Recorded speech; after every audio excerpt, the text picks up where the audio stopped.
Hi everyone, today I've got this super cute Sloth birthday card to share with you all. I made it for my sister-in-law for her birthday. So the Sloth was an SVG. I think I found it online. I don't think it was in Cricut Design Space. And I cut it on my Cricut machine out of black vinyl. And I find that vinyl works really well with these intricate designs. Sometimes card struggles to cut them, and also the plus with vinyl is it's already sticky backed, so I can just adhere it straight to my card. And so this process that I'm doing here is called weeding. And so I'm just weeding out all the little pieces of vinyl that you don't want to be on the final design. This Sloth mandala sort of style was really quite intricate, and I think it's the most intricate one I've weeded. There were a couple of little parts that I struggled with because they were so delicate, but I don't think you can notice any imperfections, and I think it worked out really well.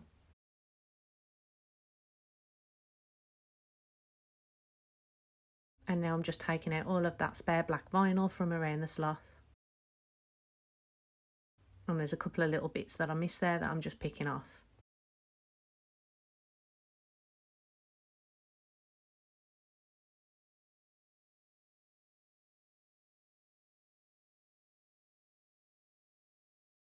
So next I wanted to make an ink blended circle for my Sloth to sit on. And so I used Wilted Violet, Salty Ocean and Picked Raspberry to ink blend my circle.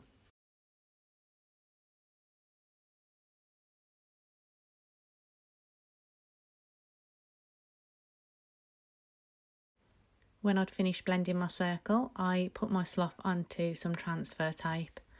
And so then I'm using this tool to just sort of press my design onto the transfer tape so that when I peel the tape away, the Sloth's stuck to it so that I can then transfer it onto the circle. And this can sometimes be a little bit fiddly, so you have to go over and press down again just to make sure that you've got all parts of the design on there. So you just have to peel it away really carefully and just take your time.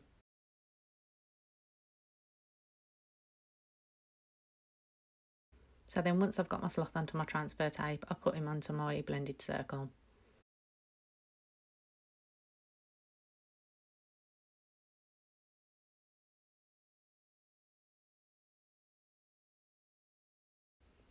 And then I just use my tool again to make my Sloth stick to my circle. And then I'll start to peel away the transfer tape, and again I have to use my tool to press it down in certain places just to make sure that it adheres to the card.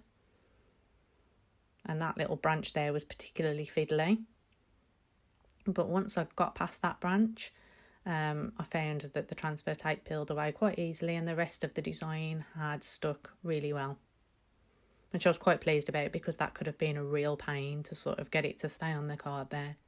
And also when I started, I didn't know whether the transfer tape would peel away the ink, and you can see that there is a little bit peeled away there, but it didn't take away too much of the ink. It didn't leave white patches, which I was really pleased about because I hadn't tried it onto oxide inks before.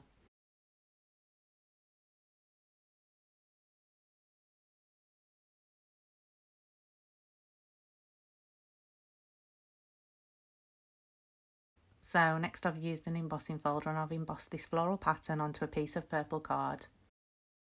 And then I wanted some layers, and I'd got this cardstock and I'd run out of black cardstock, so it wasn't quite the colour that I wanted it to be. I wanted it to be darker. And I thought, okay, so I'll just use some black ink and I'll just go around the edges. There was no need for me to do the entire card because you wouldn't see it once it was matte and layered. And although that's probably a bit wasteful with the ink, I really wanted black card and I didn't have any at the time, so this was the quickest and easiest solution that I could come up with. And then I just start to stick down all my layers there. I am very over generous with my Collal glue. I really do need to try not to use so much.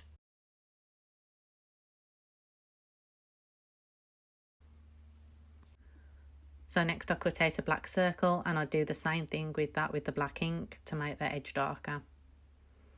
And then I noticed on my ink blended circle that there were a few fingerprint marks where I hadn't been careful, and also some of that colour had come up on the transfer tape, so although there weren't any white patches, I just wanted to go over it a little bit and add a bit more colour. So that's what I did. I just did a little bit of touching up just to make it a little bit bolder.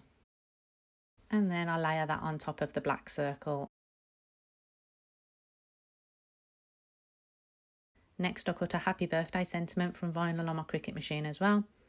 And again, I'm just weeding away the parts I don't want and then peeling away the excess vinyl.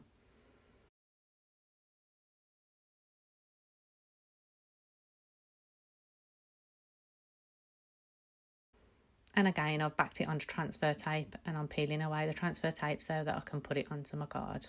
Watching this video over and looking at that happy birthday sentiment has made me think that I might go back and cut a load of different sentiments out of vinyl and have them backed ready to put onto card.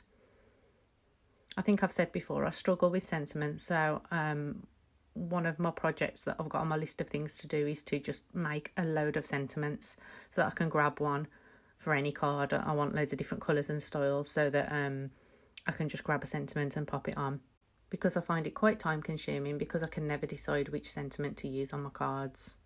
So if I've got a load just there ready for me to pick from, it might make it a bit easier. And then I'm just adhering that circle to my card base. And that is it.